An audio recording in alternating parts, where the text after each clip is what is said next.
Malayalam Big Boss season 7 Anumol ഇന്ന് ഒരു ക്യാരറ്റിൻ്റെ ഒരു പീസ് എടുത്തുകൊണ്ട് വന്നു ഫ്രിഡ്ജിൽ നിന്ന് എന്ന് പറഞ്ഞുകൊണ്ട് ബിഗ് ബോസ് വീട്ടിൽ ഉച്ചയ്ക്ക് വലിയ പ്രശ്നമാണ് നടക്കുന്നത്. എനിക്ക് വിശന്നതുകൊണ്ടാണ് ഞാൻ എടുത്ത് കഴിച്ചതെന്ന് അനുമോൾ പറയുന്നുണ്ട്. അത് നിലത്ത് വീണു, അത് എന്നോ ഇരിക്കുന്നതാണെന്ന് പറയുന്നുണ്ട്. അപ്പോൾ പ്രവീൺ പറയുന്നുണ്ട്, ഞാൻ എപ്പോഴും നിന്നോട് തിരിച്ചു വെക്കാൻ പറഞ്ഞു. ഇന്നലെ ബിഗ് ബോസ് വീട്ടിൽ നമ്മൾ എല്ലാവരും ചേർന്ന് എടുത്ത് നീമാണെങ്കിൽ ഇനി ആരും കിച്ചണിൽ കയറി ഒരു സാധനം പോലും എടുക്കില്ല എന്ന്.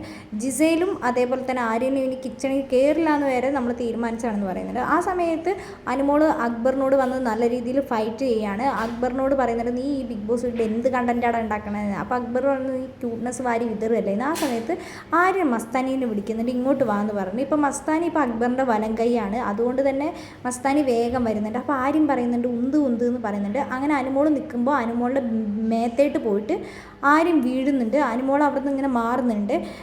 ശരിക്കും പറഞ്ഞാൽ വളരെ മോശമാണ്. ഈ ആര്യന് എന്തിൻ്റെ ഇതാണെന്ന് നമുക്കറിയത്തില്ല. അനുമോളെ കാണുമ്പോഴേക്കും അനുമോളുടെ അടുത്ത് അത്രയും ഷൗട്ട് ചെയ്തിട്ട് ഇവിടെ ചിരിച്ചുകൊണ്ടിരിക്കുകയാണ്, ഇവിടെ കുറ്റം ചെയ്തിട്ട് ചിരിച്ചുകൊണ്ടിരിക്കുക എന്ന് പറഞ്ഞാൽ അനുമോൾ ഇറങ്ങി ഇരിക്കുന്ന സ്ഥലത്ത് നിന്ന് ഇറങ്ങി അക്ബറിൻ്റെയും ആര്യൻ്റെയും ഒക്കെ അടുത്ത് വന്ന് സംസാരിക്കുമ്പോഴേക്കും ഈ ഡയലോഗും പറഞ്ഞുകൊണ്ടിരിക്കുന്ന ആര്യനാണ് ഓടിപ്പോയിട്ട് ജിസേലിൻ്റെ മടിയിൽ കിടക്കുന്നു. അനുമോളെ കാണിക്കാൻ വേണ്ടി എന്തൊക്കെ കോപ്രായങ്ങളാണ് ഈ ആര്യൻ കാണിച്ചു കൂട്ടുന്നത് ഈ ബിഗ് ബോസ് വീട്ടിൽ. നിങ്ങളുടെ വിലയേറിയ അഭിപ്രായങ്ങൾ നമ്മുടെ കമൻറ്റ് ബോക്സിൽ കമൻറ്റായി അറിയിക്കാൻ മറക്കരുത്. ആര്യൻ എന്താണെങ്കിലും അനുമോളോട് ചെയ്തത് വളരെ മോശമാണ്. മസ്താനി ആ ഒരു പ്രവൃത്തിക്ക് കൂട്ടുനിന്നത് അതിലേറെ മോശം തന്നെയാണ്. നിങ്ങൾക്ക് എന്താണ് തോന്നുന്നത്?